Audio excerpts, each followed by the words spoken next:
We stopped at stage 5, the other class, and we focused on the elbow method, where we use it to identify the point at which a k-means should be stopped. And we do it extensively on that. There are another instance of it. Disconnect. So at another instance, we discovered that to detect or to conclusively speak that this is my real elbow point might be difficult sometimes because the convergence might not be that clear. So in that case, what do you do? So one of the things you do is to use your experience. That means, what do I know about this use case, this thing I'm looking at? What do I know about it? Then the expert experience, the expert knowledge will be used. Then one of the things we could also use to get the optimal K is the silhouette method, which I talked about. We're going to be focusing on that today. To begin with, this is stage 7. I'm going to show stage 6 right now. So for stage 6, so the first part of the lecture, we're going to look at the objectives we seek to meet in this program. So 4 of them, the first thing is to understand the silhouette score concept. So it's called the silhouette score. So we want to examine that concept. So we want to understand, okay? Afterward, we're going to learn to read silhouette plots. Then we'll go to do comparison of good and bad clustering. And we use silhouettes to choose optimal K. Can you read with me the learning objectives? The first one. Learning objectives, understanding the silhouette score concept. Can you hear me? Yeah. You've off the speaker. On it now. That should take a bath now. Can you hear me?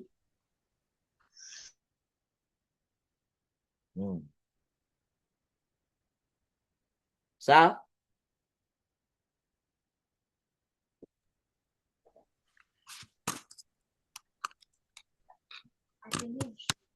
Yes.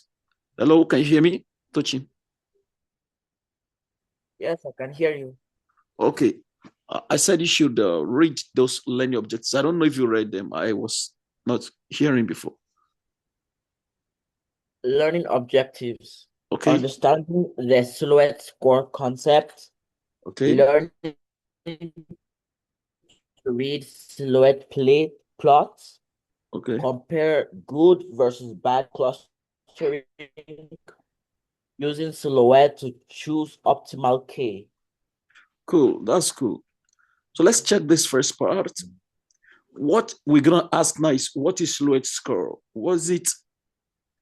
So the simple way to look at that is just to say, am I in the right cluster? Or is this the class I belong to?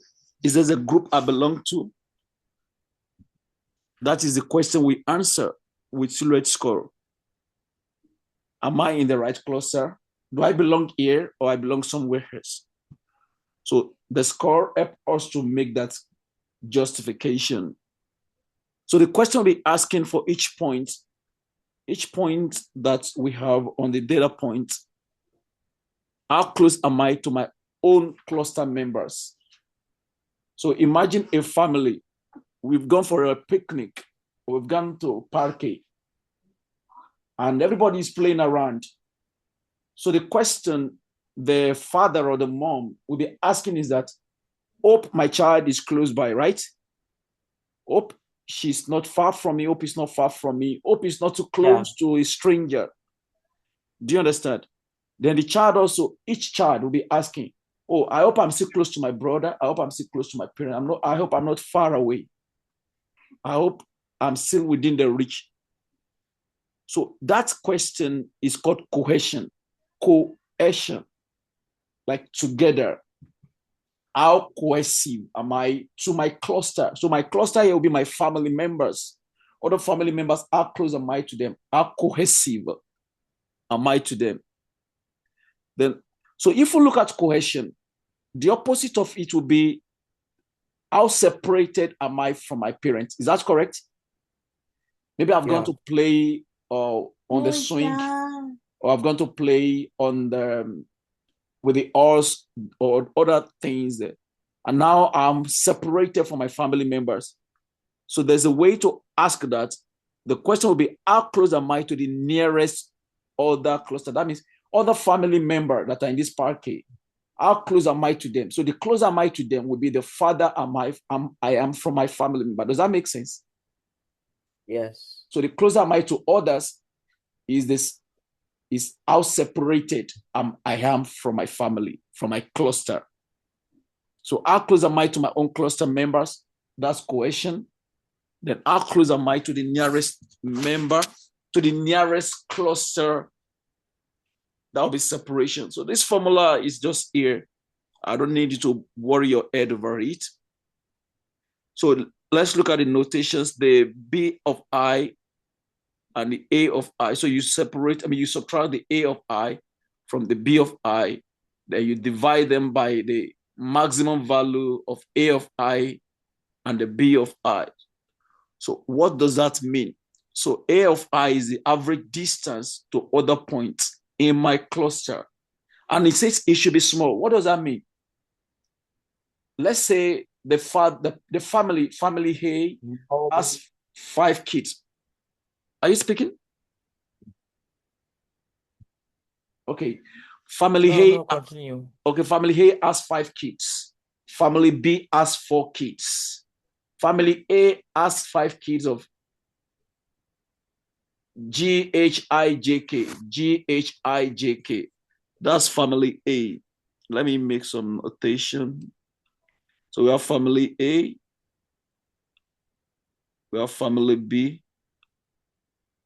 So family A has let's say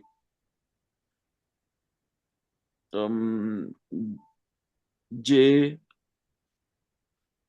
K, L, M, N. Oh, these are 5 family members.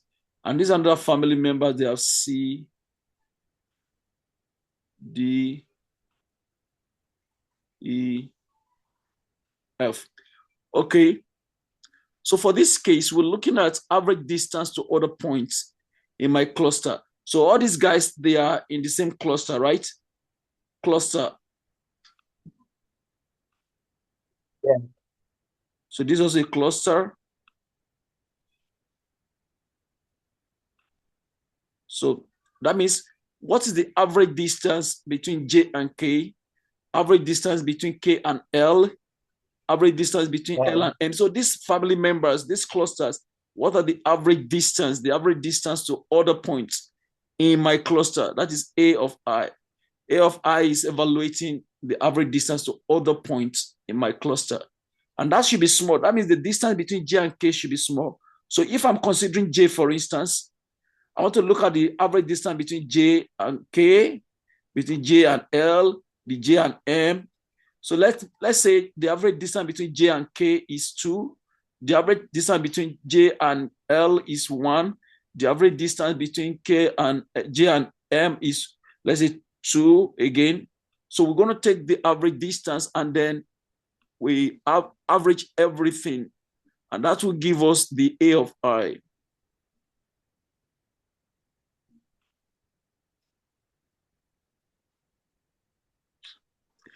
Is equally, we could check for the average distance. The B of I now will be the average distance to point in nearest other cluster.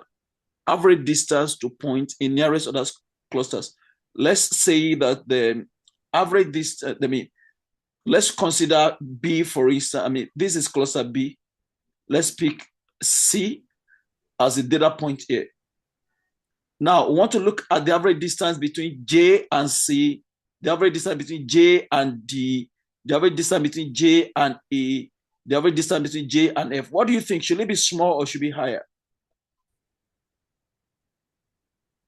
Should it be smaller or should it be bigger? It should be. It should What is it? be small. Why do you think it should be small?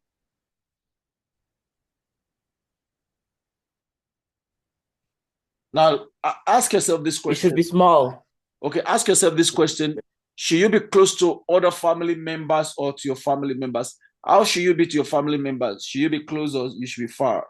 You should be close to your family members. So should that be small You should or be big? closer to your family members. Big or small? Uh, If you are close, would that be Big. small or big? When you're close, it will be small. You are close to the person, so it's small. Then when you are far from the person, yeah. So to other family members or to strangers, let's say strangers now. We want to be far from strangers. We don't want to be closer to them because we're just with our family members. So the average distance between us and our family members should be large, okay? I hope that makes sense. Can you hear me? Okay. Does that make sense? Yes. Okay. Yes, I can hear you. Okay, cool. That's fine. So that's the formula. That's just the relation here. So we're going to subtract the average distance to other points in my cluster. We subtract it from average distance to point nearest other cluster, and that one should be large. So we're going to have this table. Then after taking that, so we maximize A of I and B of I. Then the interpretation, the first point here is to understand the silhouette score concept. So what is understand the concept of the score?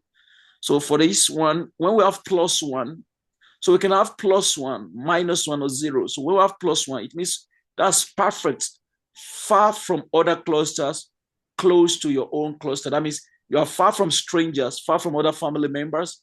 You are close to your own family members. That's a score of +1. Then we could have a score of 0.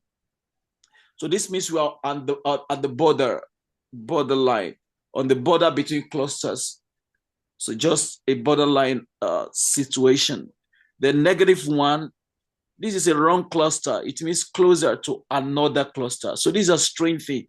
So this guy is already far from his family member and is closer to other people's family members. So he's closer to strangers than far from his people. Does that make sense?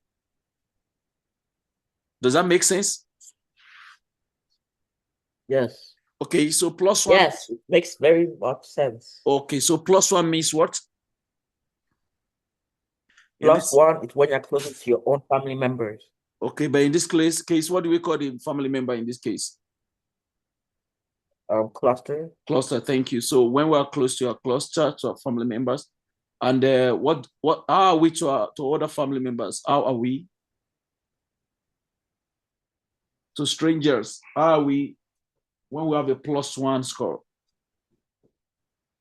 So if we are close to our family members, how should we be? How will we When be? you have What is it? You'll be far from others. Good. If you're close to your family members. Good, that's correct. So perfect score of +1 means we are far from other clusters, then we're close to our own cluster. The other one is 0, or when we have the value of 0, it means, what does that mean?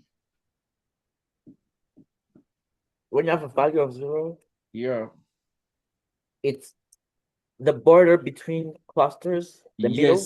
Yes, so that's a borderline. So we are like 50-50 to the strangers and to our family members. Then the other side of the fence would be -1.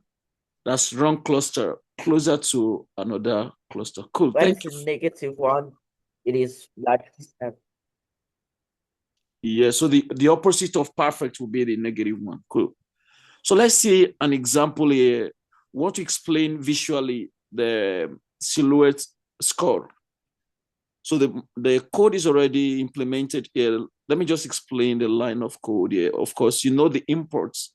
The libraries we're importing NumPy and matplotlib. We're using random seed to create a seed for reproducibility. They were calling cluster 1. This is a family member 1. So we are creating a random value of random number between 5 to 2. We multiply by 0.3, then plus we add 1, 1. Then for the cluster 2, we add 4, 1, list of 4, 1.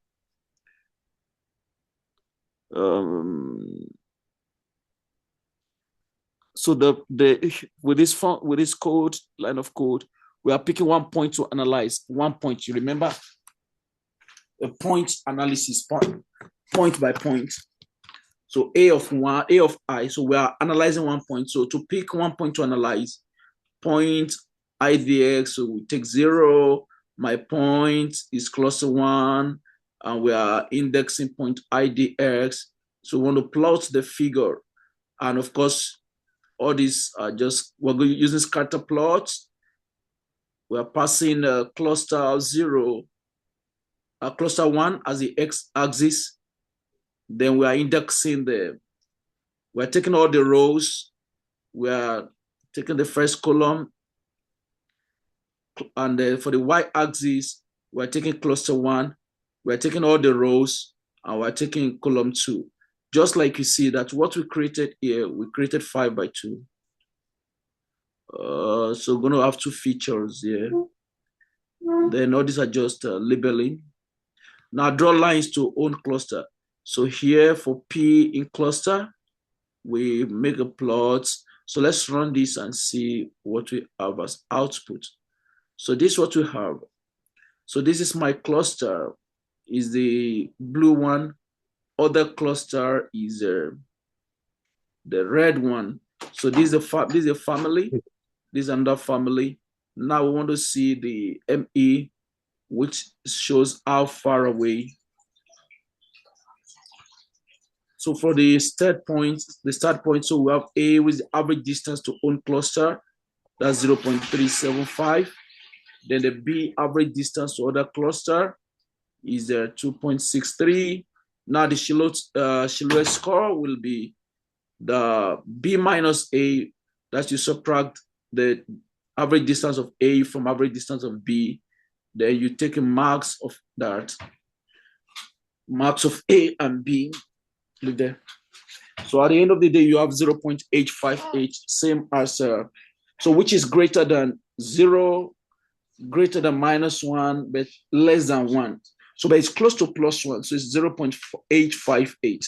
So the score will be judged as close to +1. That means there's a good clustering, well clustered part. Okay, does that make sense? A little bit. I'm a little bit confused, but so let me know your confusion. Let me know your confusion about the clustering. Okay, so just see it this way, that this one with blue is a class on its own. This one on the red is another cluster. Yeah. So, and with ME, so we're looking at how far apart they are. So look at this data point. So if we take this point, if we take this particular point, remember we created 5 by 2. So it means we created 5.2 features. So that's why we have this. So this is 1, 2, 3, 4, 5. This is also 5. 1, 2, 3, 4, 5. So what we are doing here is that by taking this first cluster, so the first cluster takes just take a point. So this is a point we decided to pick. That's the ME. That's my point I'm picking. Do you understand? We could as well pick another point. Here, we could pick this one, we could pick this one, but for this case, we're picking just this point. It's point to point. So you look at it, the average distance between this point that is start, this is the longest distance can you see? You can see my, yeah, that's the longest distance between this family. So let's say this is Tochi, this is Tochi's brother, this is Tochi's sister, Tochi's, so let's say these are the family members. So now if this is Tochi is closer to this person, and this one is, you are closer to this person, though you are farther than this one, then you are farther than this person, but you are still closer. So here you are closer to all your family members, and you are far from strangers. Now, we want to know A1 means, or AI means, I want to know the distance between Tochi A and this guy, the distance between Tochi A and this guy, the distance between Tochi A and this guy, the distance between Tochi A and this guy. So you know that the values will be different values for each seat. But we are looking for the average. So the average was 0.375. So that means if you sum everything together and you look at how far Tochi is from each of these, average is just 0.375. That means they are very close. Now, at the same time, you need to consider the distance of Tochi to other points. So these are the other points. So Tochi's distance to this guy, to this guy, to this guy, to this guy, to this guy, 5 points again. Now you consider what is the average. We're concerned with the average value here. And it turns out that the average distance between Tochi and each of these points, each point is 2.636. So now we are interested in calculating the silhouette score. So in silhouette score, all you just need to do is you subtract the average distance of Tochi within his family member, within his own cluster. You subtract it from the average distance of Tochi within other family members. And what would that give to us? So it will give us this value. Then you divide it by taking the maximum of A and the maximum of B. So when you take that and you divide, you're going to have 0.858. Does that make more sense now? Yes. Okay. So that's how to calculate or how to interpret silhouette score. Now, this one we've done, we've just made it up hypothetically. We could actually use scikit-learn. Scikit-learn is a powerful tool, like you know. So we could use it to also create real silhouette and do some analysis. So how do we do that? What are the libraries we're going to use here? So we're going to make blobs using the dataset module in scikit-learn library. Again, we're going to import k-means, the algorithm inside the cluster module of sklearn library. The metrics silhouette score happen to be one of the metrics. So we're going to import just like we used accuracy, F1 score, R2 score in the other classes we've checked on before now. Silhouette score is also one of the metrics that shows to us how our data are far from one another within the cluster and outside the cluster, the nearest cluster. So another metrics here is the silhouette samples. So the other ones is just to make a plot. Then what do we do here? So we create blobs, and you know how to create blobs.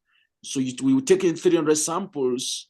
We're taking centers of 3, cluster of standard deviation of 0.5, random state of 42. So with this, we can create blobs. So what we need to create blobs, the parameters we need to create blobs are the number of samples, the centers, the cluster, standard deviation, the random state. So that will give us blobs, and this will give us the X and the Y true. So for the X, that means we're having 2-dimension feature of X, the Y true feature. Okay, then we're going to have rows of 300. That will be the number of samples, 300 samples. Okay, then cluster which came in. So what we do here is to train the model, or is also create an object of KM, calling k-means and passing to it. You remember last time when we talked about the parameters for k-means. So we said the most important one was number of clusters, n clusters. So you can see it's coming up here.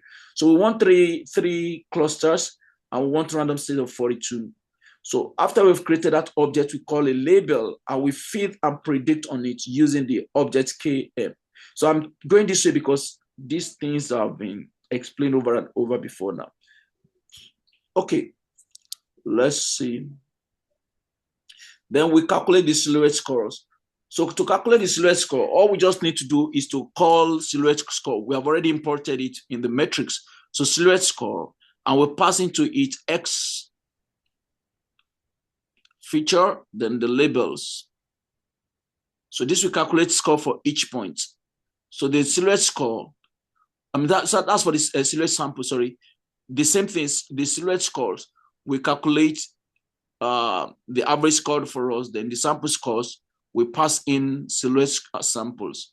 Then when we run it, so for this analysis, what you obtain are shown here. So the average silhouette score was 0.924. What can you say about that score?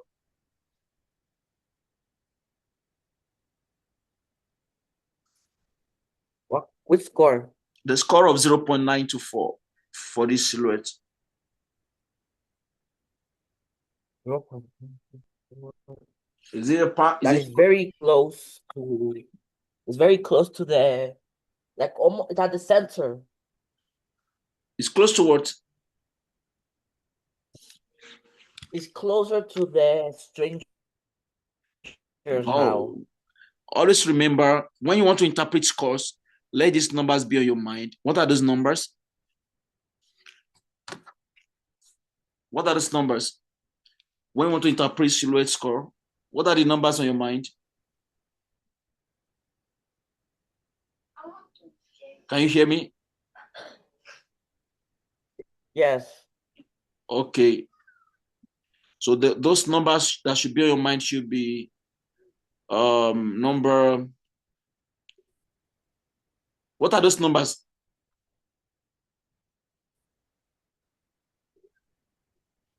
What are the numbers you use to interpret silhouette score? 0 and -1.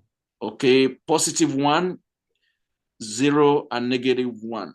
So for these plots we just made now, we got a silhouette score of 0.924 thereabouts. So we have a 0.924, I guess, yeah, 0.924, yeah. So this 0.924 falls, which of these? Which of these? It's actually, what is it?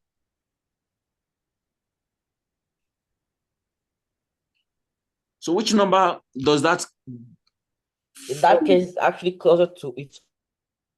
Closer to what?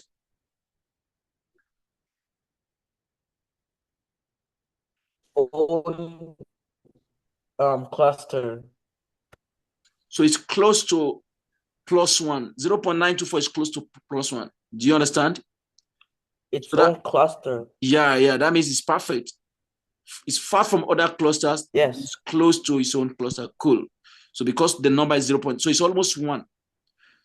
Okay, that's 92 point or something. So it's percent. Okay, so let's say the interpretation. Score interpretation, 0.71 plus. That is strong structure. And that's where our number falls. Our number is a 0.924. So it's 0.71 and above. So that is strong structure. Then if it's between 0.51 to 0.7, that would be a reasonable structure, but not strong. Then if it's between 0.26 to 0.5, that would be a weak structure. Then if it's less than 0.25, that would be no substantial structure. So we've got 0.924, which is a strong structure. So that's what we have created with this simple plot. Then the next one will be the silhouette plot. So let's see silhouette plots. For this plot, we have 3 clusters. We have cluster 1, cluster 2, cluster 3. So let's see how we play with those clusters. So here we created a function. We call it plot silhouette that takes 2 arguments. That's 3 arguments rather. It takes the X, it takes labels, it takes number of clusters. Then we have the docstring that explains what this function does. We are creating a silhouette plot for clustering results. Then we set up the body of this function. The first is the silhouette vals, which is a silhouette samples that is taken, and we pass into it the X and the labels. The next thing is to have a figure created. So we want to see it. So we call a subplot, take a fixed size of 10:6. Then have the Y lower, we take it to 10, and we take color to this form. So here we use to create the color system we used for those clusters. Then we take a loop function. So we take I in range of number of clusters. Here we get the silhouette vals. We take cluster of silhouette vals, we sort it, that's to arrange it rightly. Then we take the cluster size. So this is just a manipulation of our data to have a reasonable output. But what we're really concerned with is the show. So after we have created the function, so because we needed to use it, we ask it to be returned as fig. So we return fig. And thereafter, we call the plot silhouette. The function we created, we call it up. We call plot silhouette, and we pass into it X labels, and we're using 3 as a number of clusters. Number of clusters, we're using 3. So we ask it to be plotted, and we have this plotted out. So, and in each situation, the average silhouette was 0.924. So what's this? So how do we read this plot? Each cluster is a different color. So this is a cluster, cluster 1, cluster 2, and cluster 3. So bar width stands for the silhouette score for that point. So for this point, there's a 0.4 bar silhouette point for this particular cluster. So each of this line or each of this bar stands for the silhouette score. Thereafter, we have the wide consistent bars, gives us good clustering. Then red dashed line is the average score, which turns out to be 0.924 here. And all clusters should be similar. We have the same size, similar sizes, and similar shape. Okay, so this is the silhouette plot, and this is the silhouette coefficient. Now we want to do a comparison, and in this comparison, we want to compare good versus bad clustering. Good versus bad clustering. So that means we will create two objects or two models where we train for good and where we train for bad. So for the first one, for the good one, we use the K as 3. Remember the other time we noticed that at K is equal to 3, we do have a very good performance in terms of how the centroids are located, the inertia also. So the K mean good. So it takes the K means and we pass in this argument, we fit predict it, and we calculate the silhouette score. For the bad one, so what made it bad is because of the number of clusters. So we only change this function, we change the number of clusters from 3 to 2, and that's what makes it bad. And we fit predict also. After we have created those two models, we create a scatter plot. And this scatter plot helps us to have a plot where we have the good plot, where we have the bad plots. So all these other ones are just annotated stuff. Okay, so let's see what we have. So the good plot, average silhouette is 0.924. So that's a score, the silhouette score, 0.924. And you can see the clustering, that the 3 shapes or the 3 clusters are well separated. So that's for the good one. Then let's look at let me minimize this possibly. Okay. Then the bad silhouette, the bad clustering where we use K is equal to 2, is bad because of the number in comparison to this, because we said the other time that even when we have 0.71 silhouette score, it's still a strong structure. But in comparison to when we use K is 3, you will notice that we still have a value that is high, but not as high as when we add K is equal to 3. Okay, so we plot the feature 1 against feature 2. And for bad clustering, you could see this bad clustering. You will see that here, from 0 to 200 points, this bar are merged into 2. Whereas at good clustering, the bars are well separated into 3. So there's a margin here. And then we say we have tall, even bars on even some points below average. So this is an average point. So some points are below average here for the bad clustering. And that's why it is a bad clustering. Does that make sense?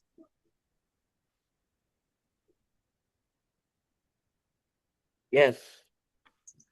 Okay. So the next part. Yeah, it makes sense. Okay. So the next part is we want to create, want to choose K by using silhouettes. That's one of the reasons we're actually using it. So for choosing K that makes sense. So again, we're going to do that programmatically for demonstration's sake. Let me run that. Now, what we attempt to do here is to calculate scores for different K values. So we take a range of K from 2 to 11. So that means we start, silhouette needs to be at least 2 clusters at least. Then we have silhouette scores that is initialized on 0 list. Then we take the loop function because we want to compare ranges of value. So we need a loop to do that. So we want our loop to go through 2 to 10 and use that to calculate the K means, that's KM object, and train it with labels and create a score. So with this loop function, this value should be iterated through, and different values of score and labels will be generated. After that, you're going to append, we have created empty lists for the silhouette scores, and now you're going to append the score you have here. You're going to append them each to the silhouette scores that was initialized on empty lists. And after that, you're going to print out the silhouette score and the K value. So that's what this plot does for us. And what did we see? This was the result. When K is 2, silhouette score is 0.744. When K is 3, silhouette score is 0.924. Can you see there's fluctuation? When K is 4, silhouette score is 0.721. So there's a sort of oscillation between K value of 2 to K value of 4. So it was cool at 3. We had an optimal result. Thereafter, it dropped at K is 4. Then when K is 5, it dropped down further to 0.521. And as K increases from 6 down to 10, there is an increase in the dropping of the silhouette score. So it dropped down from 0.721 until it dropped to 0.357. So what will you say, which K value is the best and the optimal value here? Based on the silhouette score. The K value that is the best, it is K equals 3, which the silhouette score is 0.924. That's the best. That's a good observation, and that's correct. So the best silhouette point is K is 3. So you will see now that with this silhouette score, we have been able to pinpoint which value we're going to use. So you can see now that the silhouette score versus number of clusters is what we pointed, and we achieved the best value at 3. So you even notice that if we had used the able, we would have been trying to gun for either 6, 7, or 8, or maybe 6 for our K value. because of the idea we had with able, but we've been able to see here that by using the K value of 3, we're going to have an optimal performance. So K value gives us the highest silhouette score. And that is why we use silhouette score to select the best K value, because we can see visually what scores we're going to generate or we're going to have in comparison to a unique K value we have used.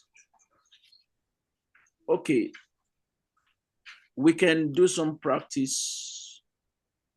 So here what we're going to do is we're going to calculate silhouette scores for K to K equals to 8. You're going to plot the scores and going to find the optimal K.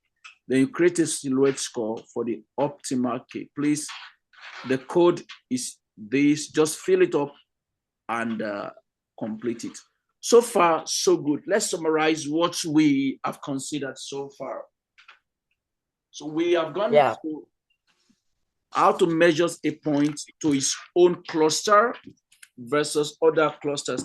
Just like we use an example, how to measure your distance from your family members when you've gone for picnic in comparison to another family member, a stranger. So we have looked at that. Then we have looked at some ranges of a silhouette score where we have 0, -1, and +1, perfect. So at +1, there is a perfect value, meaning that the data points in the cluster in their own cluster, they are closer and cohesive, whereas they are separated and distant for other clusters. And we established that higher average score is synonymous to better clustering. We looked through some plots, silhouette plots, where it shows individual scores for each point.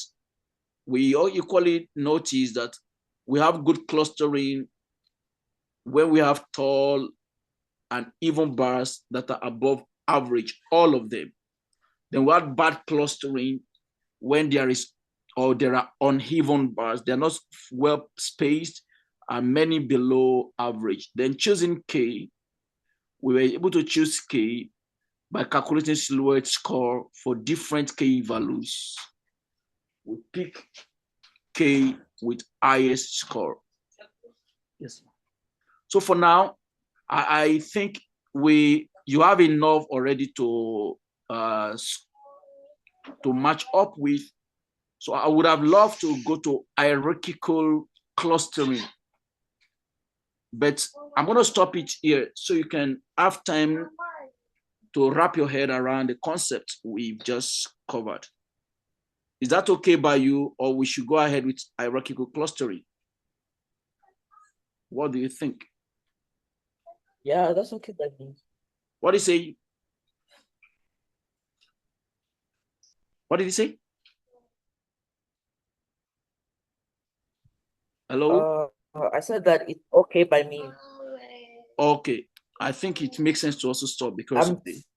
saying, What is? You say what? I was saying that it's good by me. Now we should continue. Or you want to stay on this? No, it's okay. Okay, that's good. So I believe it's okay as well. So what we're going to do now is I will send a script and I'll send a video to you. Please do go through that. Do go through the script as well. And again, do not forget to reach out to me if you have any concern. Is that okay? Yeah, that's okay. You forgot.